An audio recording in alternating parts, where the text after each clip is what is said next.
நடப்பாண்டின் முதல் சட்டப்பேரவை கூட்டத்தொடர் ஆளுநர் உரையுடன் இன்று தொடங்க இருந்த நிலையில் உரையை வாசிக்காமல் ஆளுநர் வெளிநடப்பு செய்த சம்பவம் பெரும் பரபரப்பை ஏற்படுத்தியுள்ளது. நீ மாறவே மாட்டியாடா? அது எப்படிப்பா உடம்போட ஊர்னது மாறும்? உப்பு தண்ணில ஒரு வாரம் உன்னை ஊற வச்சு 4 தட்டு தட்டினா எல்லாம் மாறிடும். எத்தனை ஊர் பஞ்சாயத்தடா முடிச்சு வச்சு பாரு, நமக்காக அம்பட்டு பெண்ணும் பிள்ளை குட்டியோட வெயில்ல காத்து கிடக்குறாங்களே. ஆளுநர் ஆரியன் ரவி வழக்கம் போல இந்த முறையும் சட்டப்பேரவைக்கு வந்து தலதிரிக்க விழுந்தடிச்சு ஓடி இருக்கிறாரு. அவன் ஜாக்கெட் போட்டுன்னு வரும்போதே தெரியும் ஏதோ வம்பு பண்ண போறான்னு. கவர்மெண்ட் ஜாப் ரிசைன்மெண்ட் போறாரு. சோரி புடிச்ச மொன்னா நாயி அந்த முக்குல போய் உட்கார்ந்து பிச்சை எடுக்க போகுது. அதுக்கு லவுட்ட பாரு. இப்ப தமிழ்தாய் வாழ்த்துடன் சட்டமன்றம் தொடங்குகிறது. பொதுவாவே இந்த பாஜக காரங்க அரசுக்காரங்கிட்ட ஒண்ணு உண்டு. நீங்க அவங்ககிட்ட ஏதாவது கேள்வி கேட்டுட்டீங்கன்னா பட்டுன்னு என்ன பண்ணுவாங்கன்னா தேசபக்தியை கையில் எடுத்துருவாங்க. இது நேத்து இன்னைக்கு இல்ல, காலங்காலமா தொண்டு தொட்டு நடக்கக்கூடிய ஒரு சம்பவம். இவரும் பட்டுன்னு என்ன பண்ணிட்டாரு, அந்த உத்தியை கையில் எடுத்து இவர் தேசிய கீதம் பாட போறோம், தேசிய கீதம் பாட போறோம், எல்லாரும் போய் உட்காருங்கன்னா அங்க பாடல. தெரித்து ஓடிய ஆளுநர். தமிழ்நாட்டுக்குள்ள அந்த ட்ரெஸ் போடக்கூடாதுன்னு சொல்லிருக்கேன்ல, நில்லு. தமிழ்தாய் வாழ்த்து பாடுறாங்க. தமிழ்தாய் வாழ்த்து முடிஞ்ச உடனே வேக வேகமா வந்து ரோசம் வந்து கிளம்பி போறாரு. இவர் போயிட்டாருந்தா அந்த சுப்ரீம் கோர்ட் வழக்கு தீர்ப்பு சொல்ல முடியாம நின்று போயிடும். ஏன் தமிழ்தாய் வாழ்த்து என்ன காதுல ஈயத்த காய்ச்சி ஊத்துற மாதிரி இருக்குதா? எனக்கு உடம்புல ஏறியுது. குனிஞ்சிட்டு பரவாயில்ல தடவு. அவர் சொல்ற 2 காரணம் என்னன்னா, தேசிய கீதத்தை அவமதித்து விட்டார்கள், இந்திய அரசியலமைப்பு சட்டத்தை அவமதித்து விட்டார்கள் அப்படின்னு வந்து பேசுறாங்க. ஏன் அப்படி புழுதுனி பள்ளி பிறந்தவன? தேசிய கீதத்தை நாங்கள் ஏற்க முடியாது அப்படின்னு கடந்த காலத்தில் அறிவித்தவர்கள் தான் இந்த RSS பார்ப்பன கும்பல். அதே போல தேசிய கொடி மூவர்ண கொடியை ஏற்றுக்கொள்ள முடியாது, காவி கொடி தான் இந்தியாவினுடைய தேச கொடி அப்படின்னாங்க இந்த சங் பரிவார் கும்பல். உன்னெல்லாம் குளத்துல தூக்கி போட்டு ஊற வச்சு அடிக்கணும்டா டுபுக்கு. பிஜேபிக்கு இந்தியா மேல ஒன்றும் பற்று பாசெல்லாம் கிடையாது. 52 ஆண்டு காலம் தேசிய கொடியை தொடாத பரதேசிகள் தான் பிஜேபி காரர்கள். 15 வருஷத்துக்கு முன்னாடி எங்க நெஞ்சில ஏற்பட்ட காயம் இன்னும் ஆறலடா. 15 வருஷமா ஆறலையா? சுகரா இருப்பது டாக்டர் போய் பாரு. செத்து போன மொழியான சமஸ்கிருதத்திற்கு 1400 கோடி ரூபாய் ஒன்றிய அரசு ஒதுக்கி இருக்கிறாங்க கடந்த 10 ஆண்டுகளில். இது நியாயமாடா? அநியாயம் அடுக்குமாடா? ஆனா தமிழுக்கு வெறும் 74 கோடி ரூபாய் ஒதுக்கி இருக்கிறாங்க. இது எவ்வளவு பெரிய அநியாயம் சார். இவனை என்ன பண்ண சார்? இது தமிழர்கள் என்றால் ஒன்றிய அரசிற்கும் பார்ப்பன பாசிச பாஜக கும்பலுக்கும் ஒரு வெறுப்பு இருக்கிறது, ஒரு அதை ஒழித்து கட்ட வேண்டும் என்கின்ற ஒரு எதிர்ப்பு இருக்கிறது. என்ன சார் எங்க மேல சந்தேகப்படுறீங்க?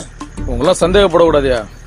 பார்த்த உடனே சுட்டு கொன்றுக்கணும். ஒவ்வொரு ஆண்டும் வந்து சட்டப்பேரவை வந்து கூடும் பொழுது தமிழ்நாடு அரசால் தயாரிக்கப்பட்ட உரை அததான் வாசிக்கணும். அதான் ஆளுநருக்கு வேலை. மரியாதையா படிக்கணுமா இல்லையா? இப்ப நான் கவர்னரை என்ன கேட்கணும் நீங்க தான் சொல்லுங்க. என்னங்க நீ ஒண்ணும் சொல்லணும் போ. நீ ஒருத்தனுக்கு பிறந்தவனாடா? கேட்பமா கேட்க மாட்டோமா? இவன் வேற என்னை ரொம்ப டார்ச்சர் பண்றான்டா. பெருந்தலைவர் காமராஜர், பேரறிஞர் அண்ணா, டாக்டர் பாபா சாஹேப் அம்பேத்கர் இவர்களுடைய பேரெல்லாம் சொல்ல மறுத்தார். அதாவது இந்த ஆளுநர் ஆரியன் ரவிக்கு இதுவே வேலையா போச்சு.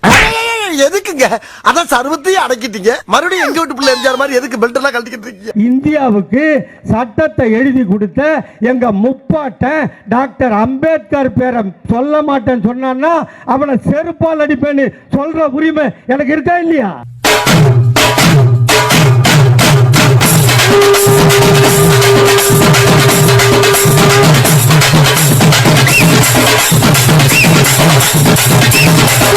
தமிழ்தாய் வாழ்த்தை புறக்கணிச்சுட்டு தேசிய கீதத்தை பாடணும் அப்படின்னு வந்து நிக்கிறாப்ல. பேசாம ஏன்டா போய் எமோஷன் ஆற நீ? ஏன் எமோஷன் ஆற நீ? போட்டு தள்ளிடுவேன். தேசிய கீதத்தை பாட முடியாதுன்னு சொன்னாங்களா? இல்ல.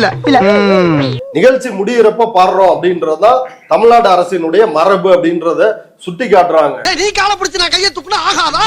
பெரிய கௌரவம். நீ தான் வந்து அவையில் இல்லாமல் தேசிய கீதத்தை அவமதிச்சிருக்கிற. நீ எதுக்கு அவையை விட்டு போன? நமக்குன்னு ஒரு கௌரவம் இருக்குல்ல, எங்க இருக்குது? நீங்க தான்டா சொல்லிட்டே தெரியுங்க. நான் என்ன கேக்குறேன், ஒரு மனிதனுக்கு குறைஞ்சபட்சம் என்ன இருக்கணும்? நாணயம் இருக்கணுங்க. அப்ப எனக்கு இல்லங்கறியா? இல்லன்னு உனக்கே தெரியாதா? ஆரியன் ரவி அவர்களே, உங்களுடைய பதவி காலம் முடிந்து விட்டதா இல்லையா? உங்களுடைய பதவி காலம் முடிஞ்சு போச்சு.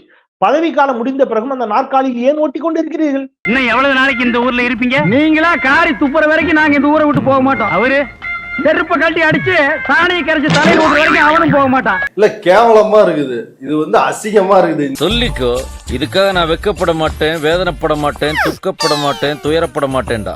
முதல்ல ஆளுநர் அந்த பதவியை நீங்கள் மதிக்கிறீர்கள் என்றால் அவருக்கு நீடிப்பு கொடுங்க, இல்லைன்னா அவருக்கு திரும்பி ரீஅப்பாயின்ட் பண்ணுங்க, இல்லைன்னா அவரை தூக்கிட்டு இன்னொருத்தரை போடுங்க. என்னையா பேசிக்கிட்டு இருக்க? 3 வேளை சோத்துக்கு உழ வச்சுட்டு போயிடாதியா?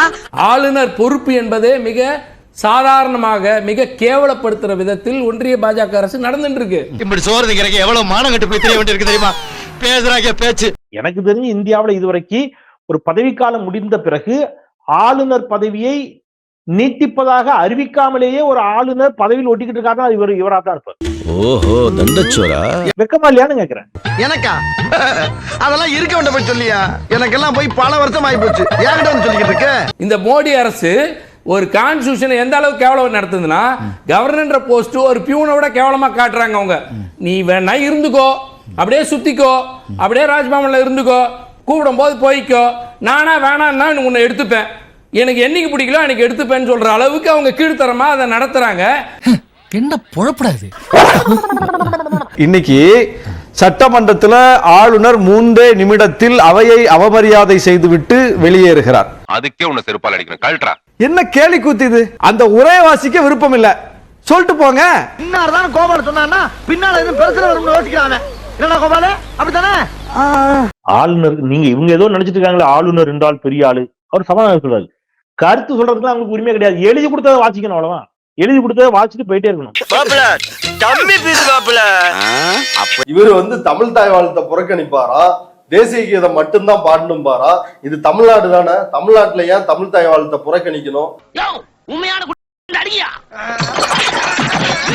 இந்த நபர்கள் தேசிய கீதத்தை எந்த காலத்திலும் பாடியதும் தேசிய கீதம் சார்ந்ததோ தேசம் சார்ந்த ஒரு பற்றோ இந்த நபருக்கு கிடையாது, சங்கிகளுக்கு கிடையாது. இதுல மீது உங்களுக்கு என்ன இருக்குது? ஆனா இவங்க தான் நமக்கு தேசபக்தி பாடம் எடுப்பாங்க தெரியுமா? இவங்க தான் நமக்கு தேசபக்தி பாடம் எடுப்பாங்க. பாஜகவில் இருக்கக்கூடிய யாரையாவது ஒரு ஆளை மேடையில நிப்பாட்டி வச்சு தேசிய கீதத்தை பாடுன்னு சொல்லுங்க, ஒருத்தனு கூட பாட தெரியாது.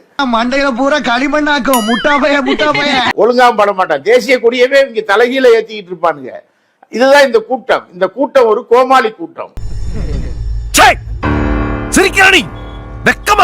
ஒன்னே ஆளுநர் உரையவே படிக்காமல், அந்த உரையை படிக்காமல் போவது, இல்லையேல் எழுதி கொடுத்ததில் இருப்பதை கட் பண்ணிட்டு அவர் 2 வார்த்தைகளை சேர்த்து கொண்டு பேசுவது. ஏனால் இவர்கள் காட்டு மிராண்டிகள், சங்கிகள், காட்டு மிராண்டிகள்.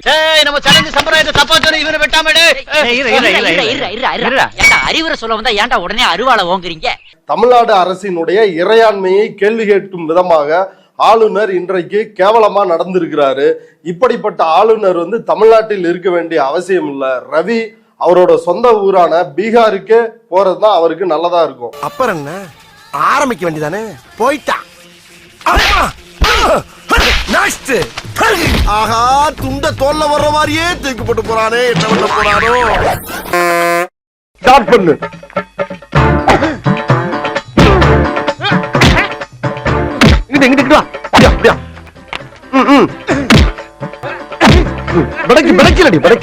மண்டல மட்டும் அடிச்சிடாத, சரியா? உங்க வீட்டு பிள்ளையா நினைச்சு எல்லாரும் என்னை மன்னிச்சிருக்க.